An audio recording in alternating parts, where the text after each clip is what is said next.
Donald was excited.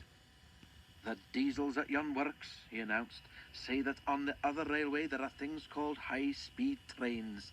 They have a diesel engine at each end and can go at 125 miles an hour. Gordon snorted. "An engine at each end," he said scornfully.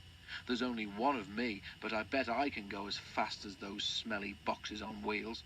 Probably faster," he added. The others said nothing. They had heard Gordon's boasting before. Gordon was still bragging the next morning.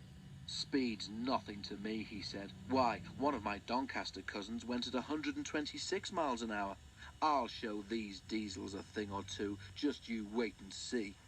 He puffed grandly towards the station.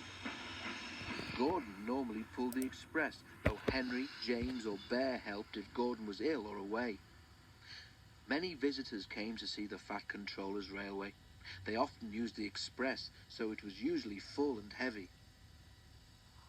There had been frost during the night, and now the weather was wet and sleety. Sleet settled on the rails, making an icy film across their surface.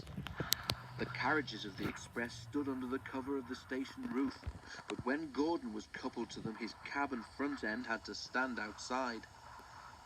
He grew colder and colder as he waited for the guard to blow his whistle and wave his green flag. "Come on," he shivered impatiently. "Let's get started." At last Gordon heard the whistle. "Come on, come on, come on, come on, come on," he shouted as he tried to pull quickly away. But his wheels slipped on the icy rails. The sudden movement made water in his boiler surge forward, and Gordon's driver could not shut off steam. Gordon moved a yard and slithered to a standstill, held back by the heavy train. His wheels spun furiously, but neither Gordon nor his train budged an inch.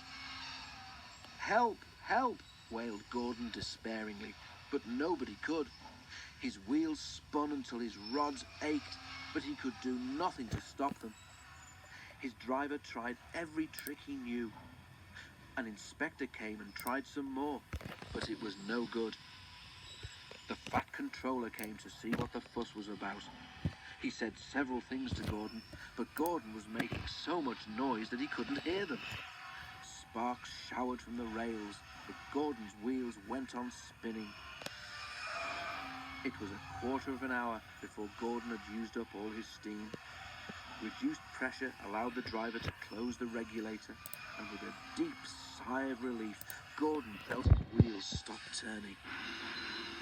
The silence was amazing. Donald came to take Gordon to the shed, and Henry came to pull the express.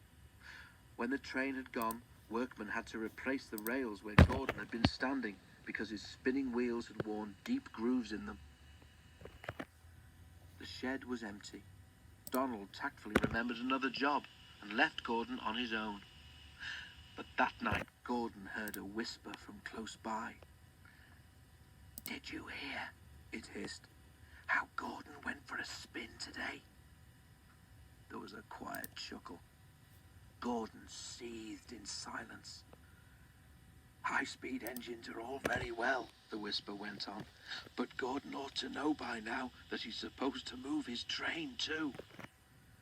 Gordon snorted disgustedly, and with a gasp, the whisperer subsided into silence.